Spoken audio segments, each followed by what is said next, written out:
Hold on. I mean, really, here it is. We are looking for advice, but yet we're asking people who have never actually done it. It's like, don't go ask your Aunt Betty for marriage advice, and she's been divorced 5 times. That's wrong. Talk about not getting the result. Talk about not getting an answer that'll help you. Stop asking people who don't have the answer, don't have the experience, and have never done it.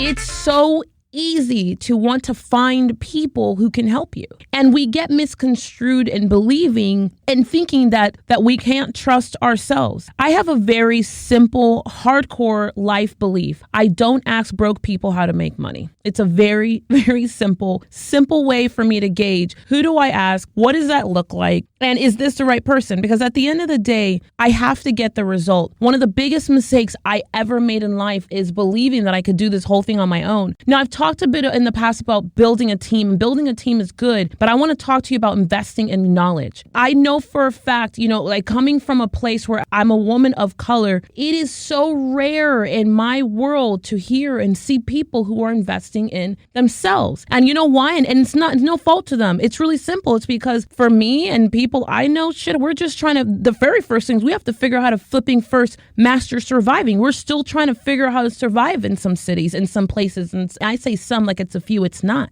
I would say the majority. It's not that I wasn't willing to invest in myself. I think it was 2 things. 1, I had never seen anybody do it. 2, I didn't understand what that meant. I mean, I was going to church and tithing, giving me my little 10%. But lo and behold, did I not realize that my 10% was going into an abyss. Now, I'm not knocking people who decide to choose to tithe, but I'll tell you this, of all the time that I invested in tithing, I can remember the times having tithe, going back to the church and saying, hey, I'm being beaten. Hey, we're going to bed hungry. Hey, it's me, Jada, and Maya. There was one time I actually went to a church, and I don't want to put this church on blast, but this is real for me, because I thought by tithing that I was investing, that I was pouring into myself. And yes, in theory, I was investing in the kingdom of God and progressing that work. But in the middle of life, I was dying. Like every flipping fiber in my body was dying. I was crumbling on the inside. I can remember one time I lived in Broward County in Florida. It's me, Jada, and Maya. Maya's still in my hand. She's little. And I felt numb. Like emotionally, I was completely done. And this is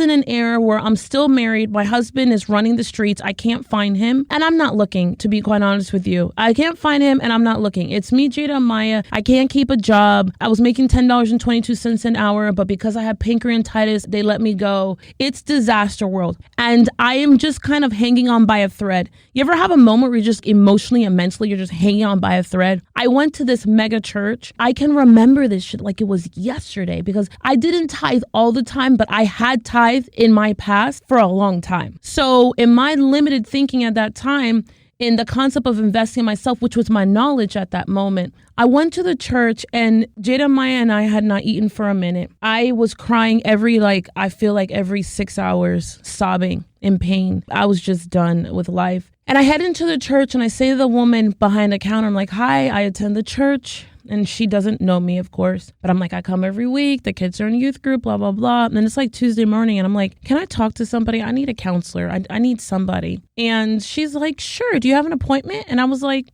no, I don't really have an appointment, but I've been tithing all this time and I come and I help sometimes. And before I got to this church, I was at another church where I did all types of things and I helped all the time. And I thought this was all like one kind of kingdom of God thing. So can you just help me maybe? And I'll never forget, she's nice. She leaves me there. She walks to the back. She goes and gets this counselor, or she gets someone who's in the back in the office. And she gets this person that's in the office and they come out and someone keeps the kids and I walk in the back. And the person asks me what's going on and I explain to them what's happening. My ex-husband, he's actually my husband at this point. But all of the trauma and we're just in such a bad place and I'm just so lost. Like I'm crazy in my head. And the person says to me, they listen. They're like, oh my God, this sounds like a lot, blah, blah, blah. And they're like, okay, let's pray. And they prayed with me and I opened my eyes and I was like, okay, what happens next? And then they are like, I'm going to continue to pray for you. And I'm like, wait, what? I walk Yo, I will never forget that feeling because even as I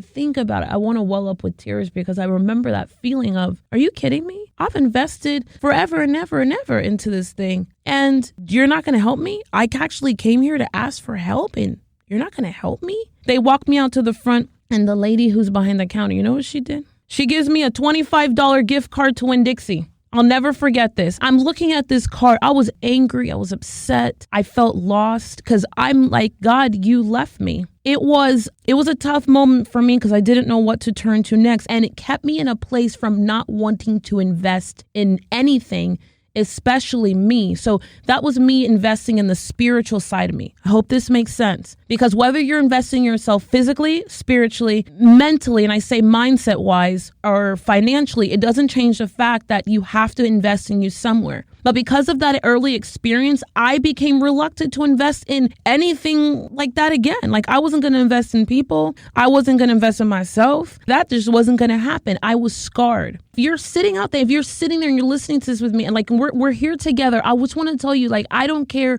if you've been scarred in the past. I'm telling you, whether it's spiritually like me or financially with a business coach or you went to a gym, like, I don't care. What I'm telling you right now is you got to invest in you. It took me, man, that must be like 2004 or 5. I was so not going to invest. And it took me all the way to after Kayla was born. That's like 2010, 2011 to be willing to entertain that. Now, after this space, I leave this place of being this broke, angry, frustrated single mom. And yes, I fast forward. I get to a place where I've built a handful of multiple 6-figure businesses. Then I build a multiple 7-figure business. But trust and believe, there was a lot of heartache. There was a lot of pain. There was a lot of tear. And God, there was a lot of blood. Boy, I hit my head so many times getting shit wrong. I hit my head so many times. I alienated people. I worked long hours. I missed days with the kids. I don't want anyone to think it was a walk in the park. And yeah, there were some great, amazing chapters. But boy, it wasn't easy. When I made the very first investment myself, it was like 2010, 11.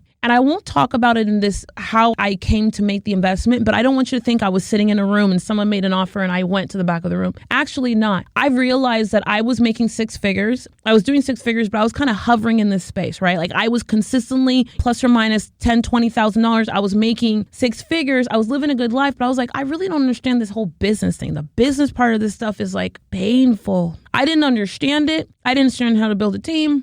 I didn't understand like what I was doing versus what people who actually owned a business was doing. Like I thought we were all doing the same stuff. But I was like, no, mother effer, you're just selling. You're just selling stuff. Stop selling. Just stop only selling stuff and go build a business. So I make a decision. I hunt on the internet. Like for me at this time, the internet's like a new thing. I have not gotten on the bubble. I am not .com'd.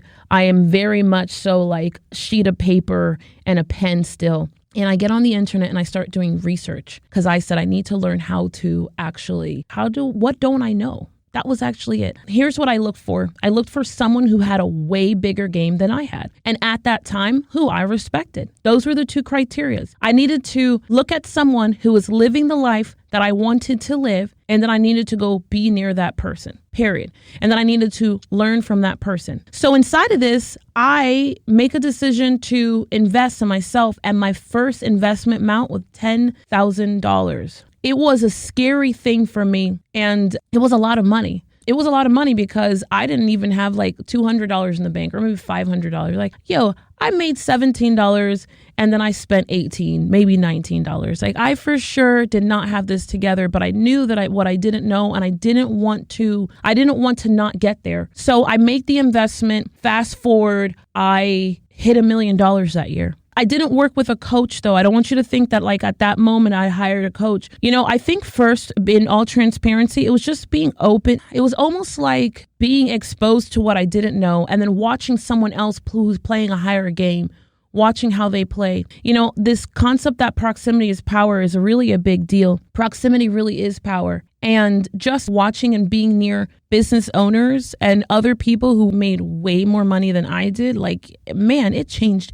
everything for me. I think it's the sole reason today why I fast forward. Here we are, 8-9 years later, having sold a company, bought out my competitors.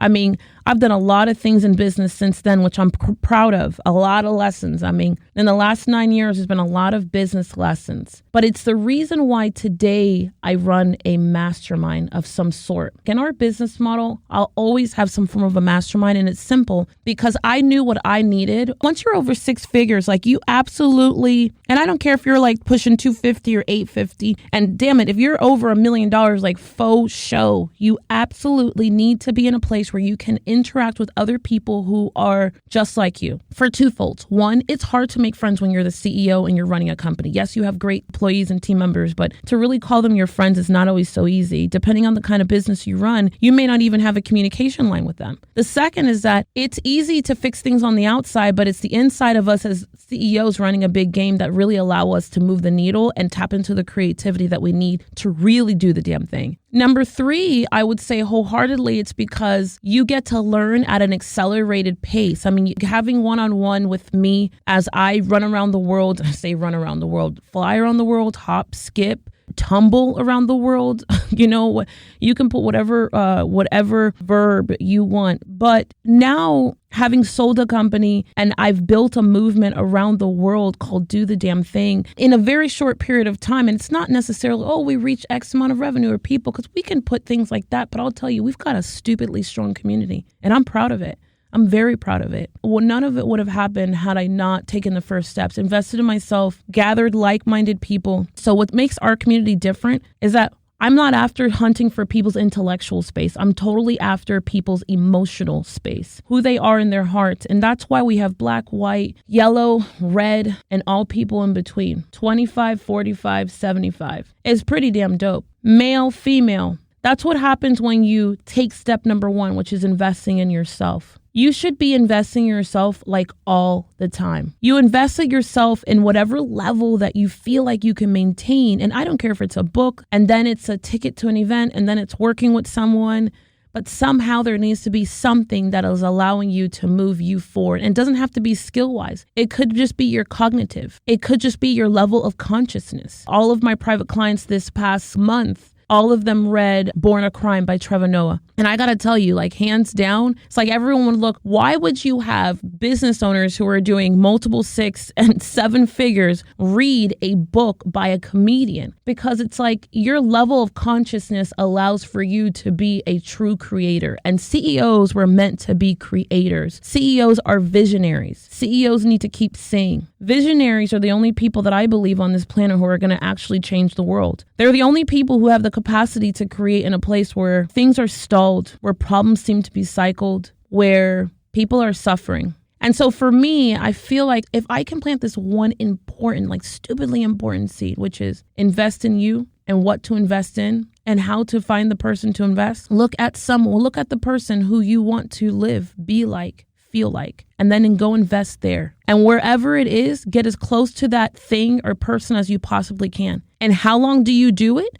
Until you become their equal. Man, have I told you how glad I am that you're here? Like, real talk, have I flippin' told you how glad I am that you are here, you have listened? This is the part of the show where I say, go follow us, go find us, go follow us, go stalk us, but just make sure that we're connected. Head to dothedamnthing.tv, dothedamnthing.life, or just go hang out on tiffanylargy.com. If we are not friends on Facebook, if you have not liked our Instagram page, go do that, because you're going to want to see what we're doing, how we're doing, and how we're doing the damn thing daily.